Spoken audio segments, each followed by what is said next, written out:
What's going on, guys? Another day.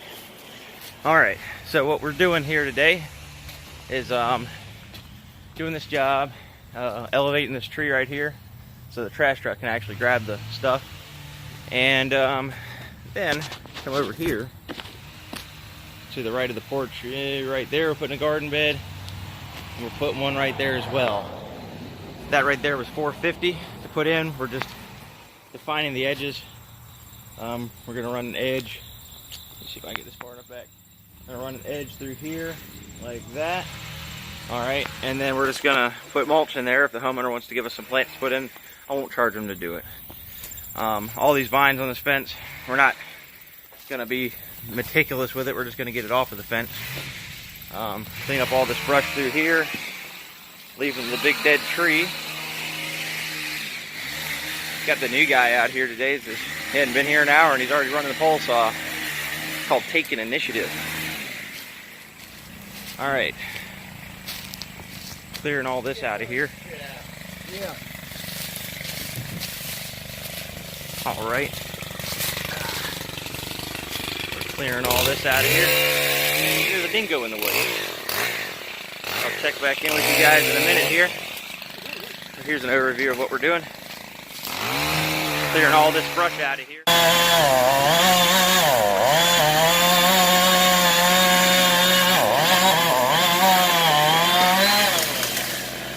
Sweet. That's the cheapest brush cutter money can buy. Guys, it's the end of day one. Looking a little bit different. Alright. We got all that cleared out too. So we got a little bit more to do back here. And then we're going to do the mulch in the front. I'll check back in with you guys tomorrow. What's up, guys? It's day two. We're out here getting everything wrapped up.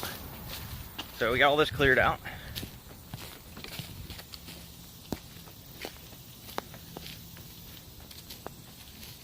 All of it's open. All right, let's go around front.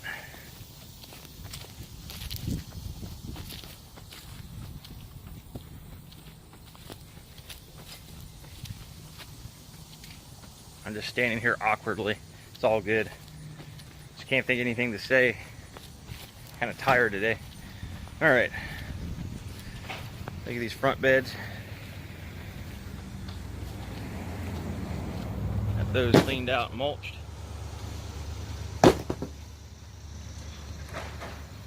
And a big pile of shit behind me. All right. I was gonna wrap the video up with that job, but I didn't teach you guys anything.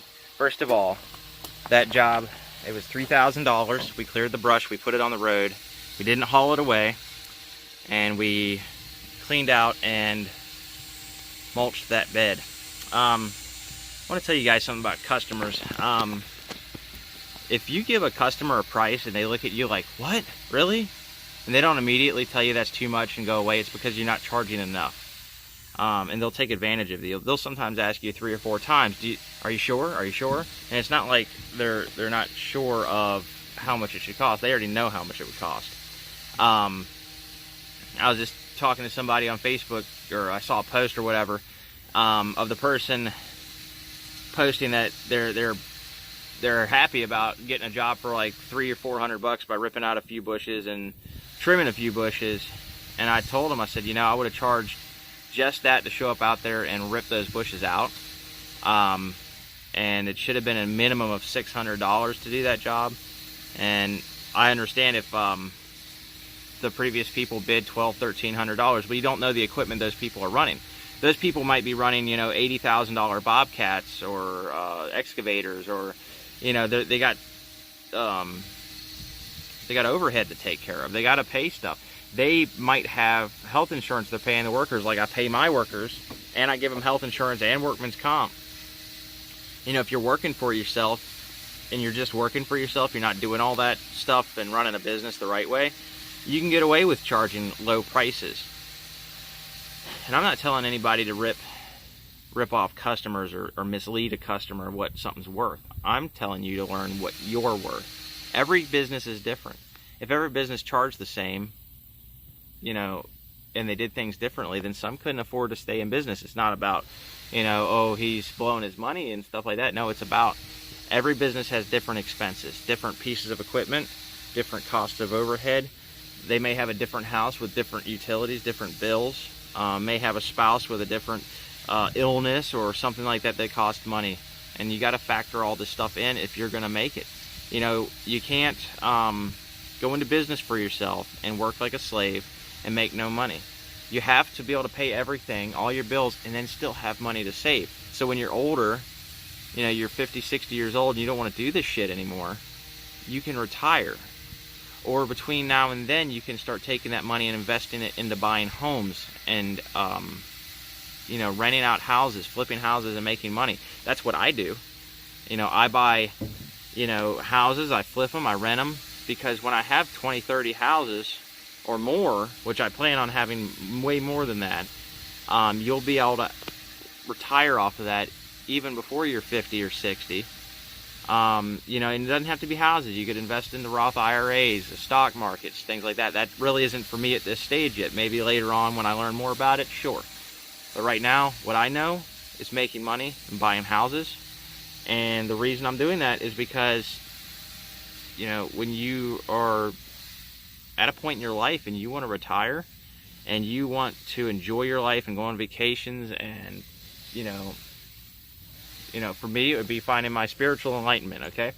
I want to be able to have a time in my life where I'm not old and sick, where I can go see the world and I can, you know, enjoy what I've worked for and, you know, really enjoy my life and find out, you know, everything that has nothing to do with the business world that I'm missing in my life. I'm not missing anything. I'm just saying it as along the lines of, you know, you got to find what's going to make you truly happy in life. And your true purpose will definitely be fulfilled when you have free time and money to be able to go do stuff and enjoy yourself. You know, you guys are, just some of y'all just starting out, some of y'all haven't even started out yet.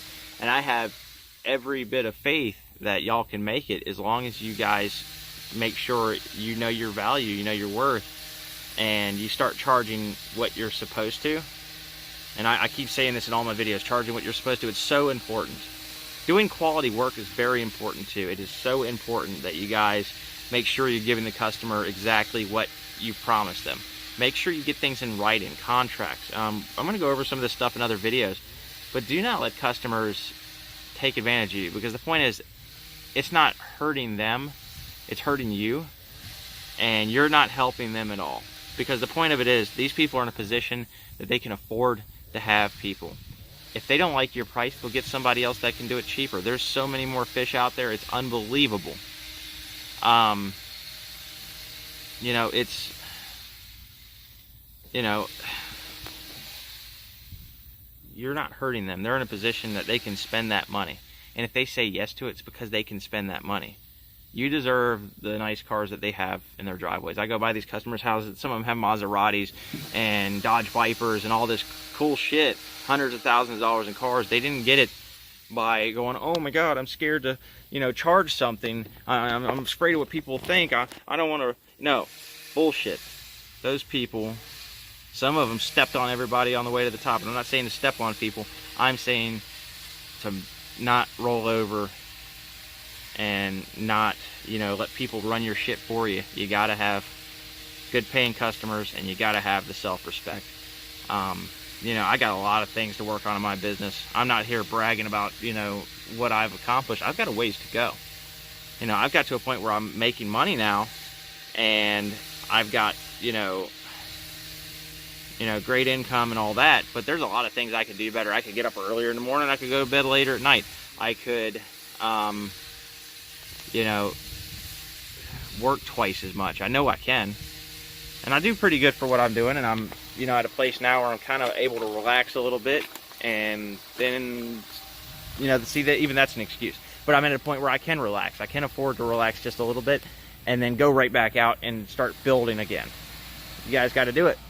So like and subscribe. I will keep posting these videos, and you know, if there's anything y'all want to know or want to learn, or if anything, anybody, you know, if you have something you're struggling with, message me or comment, and I'll be happy to help you. I'll even make a video to help you guys out. I'm going to get off here. I got my workers working, and I don't need y'all wasting your whole days. Y'all need to be out making money too. Thanks for watching. Subscribe to Minimum Wage Millionaires, and y'all have a great day.